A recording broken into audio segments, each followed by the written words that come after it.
Okay, kasama natin ngayon si Ronel. Ronel, Hello po. ano bang ginagawa ni Ronel sa dagat? Marami pong palakayan na sinamahan ko po. Kasi since na 12 years pa lang ako, sir, sumasama na ako sa... 12 years old? Opo. Bata laki pa. talaga sa... Ano yun? Gusto mo? Bali, ang kinamulatan po namin na trabaho talaga ni Papa, ang pinalaki ang paraan ng pagbuhay sa amin sa dagat talaga. Sampung lugar. Sa San Andres, Quezon po. Pero Ronel, yung 12 years old ka, gusto mong bang sumama sa tatay mo nun sa palaot? O kailangan kasing sumama ka dahil gusto niya sumunod ka sa yapak niya? Bali, naging kaligayahan talaga namin, sir, katuwaan namin yung pagsama sa Parang dagat. banding. Kaya lang, dahil bata nga, minsan talaga napapagalitan kami ni Papa na Malikot. hindi pa talaga dapat na sumama kami sa dagat. Oh. Yung kalikutan lang talaga yung... Dahil malikot ka, sinama ka na lang. Dahil Para makulit ka. nababantayan din siya. Oo. Pero ang sarap maninig nun, yung kaligayahan niya, yung Yes. sama-sama kayo, Yes, nagbabanding kayo syempre. doon. Si Ronel ba ay nakatapos ng pag-aaral? O Hindi po pinalad, sir, na hindi pinala? Hanggang tapos. anong ano lang? Bali, ako po ALS graduate po. Tapos, Als. Als. paras kami ni Mrs. ALS graduate kami ni Mrs. Ay, hindi pala pa. Ano Tapos, po ang ibig sabihin ng ALS? Alternative Learning Alternative System. Pag nanalo ka ng kalahating milyon, Yes. ano ang gagawin mo? Bali, ang gagawin ko po, bibili po ako ng maliit na hanap buhayan pang dagat. Ano ba sa tingin mo yung dapat? Ito mapunta sa aking tanong para makuha ko ang 500,000 pesos. Na masasagot mo. Tungkol ba sa kasaysayan, sa Tungkol ba music? sa isda? Kahit ano po siguro, sir, yung pero Kahit ano? the best sa, General knowledge? sa dagat, mas the best pa pag sa dagat. Pagdagat, alam niya kasi. Okay. Ay, Okay, good luck sa'yo, Ronel. Thank you so much po. Maglalaro na tayo.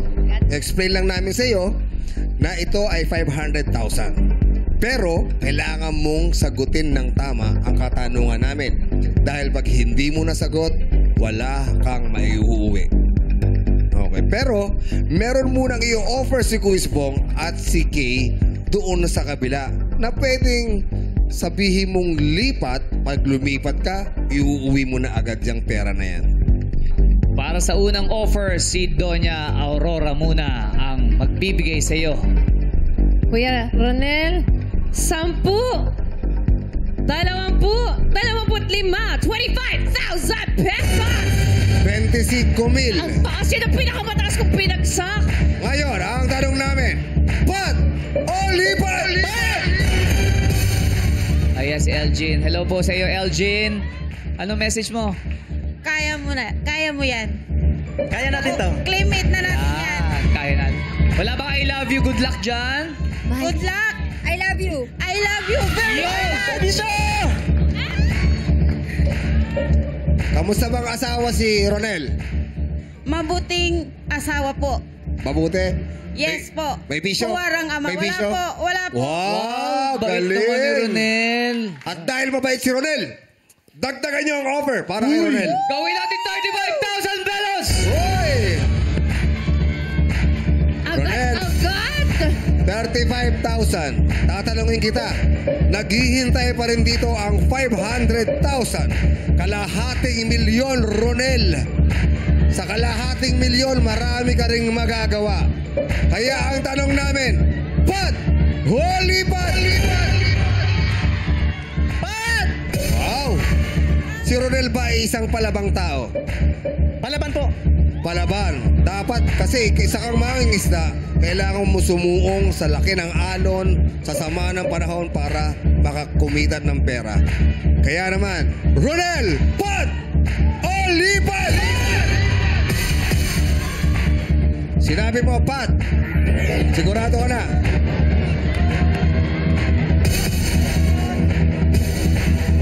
Kung sa akin lang po, sapat na po yun.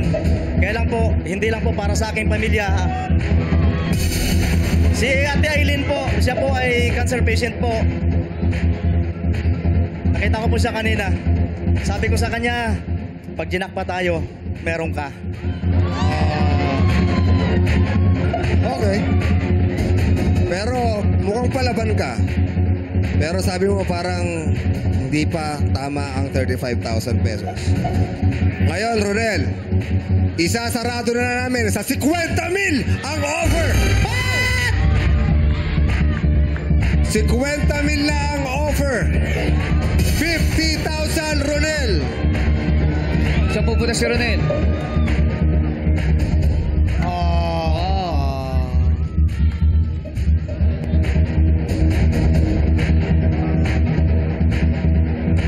Lalaban tayo. Palaban si Ronel. Pero tanungin natin si Aileen at ang asawa mo. Elgin! Elgin, kung kayo ang tatanungin. Pat po, Pat. Pat. Si Ate Aileen.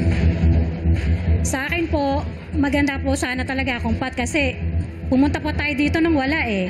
Okay lang po manalo matalo pero hindi po akin yan eh. Huwag mo akong isipin. Kahit wala ako, okay lang. Ronel, 50,000 na ang offer. Meron ka ng bangka, makakabili ka pa ng lambat, makakabili ka pa ng kung ano pa ang gusto mo. Tignan natin kung talagang palaban ka. Ang tanong, Pat o lipat? Pat. Ronel, dadagdagan ko pa ang offer. 60,000 pesos! Ayun na!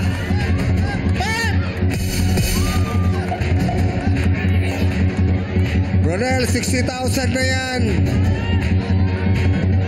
Malaking tulong na sa iyo yan. Ngayon, kung gusto mo talagang kunin ang 500,000 pesos, kailangan mo munang sagutin ng tama ang tanong na hindi pa natin alam. Alam kong gusto mong umangat-angat kahit papaano ang buhay mo, pero nasa sayo pa rin desisyon.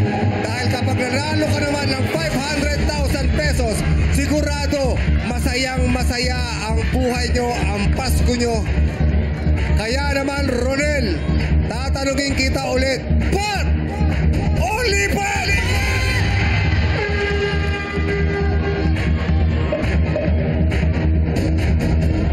Pat talaga.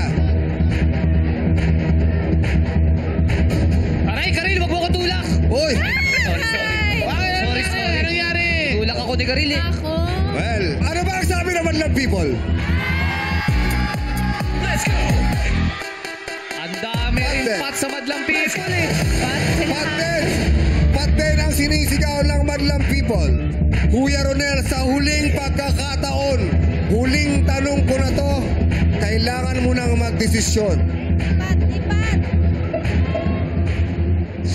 Aileen, Lipat na tayo. Malaking tulong na yan. ang tanong, nabago ba ang damdamin ni Ronel sa sinabi ng madlang people at sa sinabi ng kanyang asawa? Ronel, eto na nga yun. Huling pagkakataon, 60,000 ang over. Pat o lipat? Lipat! Lipat na! Lipat. Ate Aileen, alam ko na hindi lang ikaw ang nahihirapan. Si Mrs. nahihirapan din. Kahit hindi ko man ilaban yung 500,000, Ate Aileen, meron ka. Lipat na tayo! Lipat. Kung lilipat ka, kailangan nyo na pong tumawid. Hawakan nyo na po ang 60,000. At dahil lipat, ang pinili mo, susubukan natin kung kaya mong sagutin ang 500,000. Subok lang, Ronel. Ipinagpalit mo sa 60,000 pesos ang 500,000 pesos question.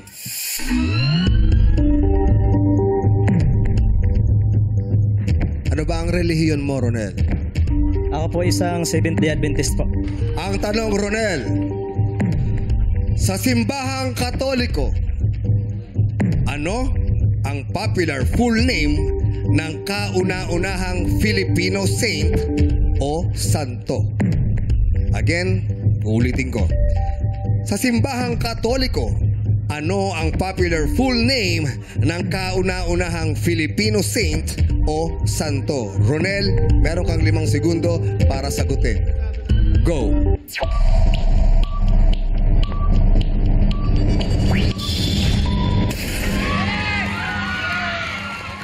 Buti na lang. Ang tanong sa simbahang katoliko, ano ang popular full name ng kauna-unahang Filipino saint o santo? Ang tamang sagot ay Lorenzo Ruiz ang tamang sagot. Buti na lang, Ronel. Lumipat ka at panalo ka ng 60,000 pesos. Good Okay. decision, Ronel. Factoid lang si Lorenzo Ruiz ay kinanonisa o idineklarang santo noong October 18, 1987 ni Pope John Paul II. Si Saint Pedro Calungsod naman ang ikalawang Pilipinong santo na kinanonisa noong 2012. Yan.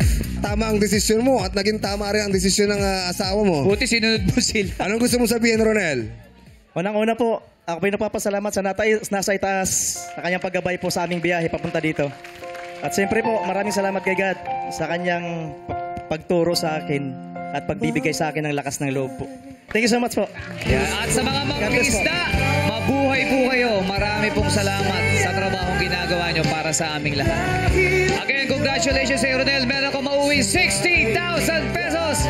At dahil hindi pinisipat, bukas 500,000 pesos pa rin ang maring mapalalunan ng ating player.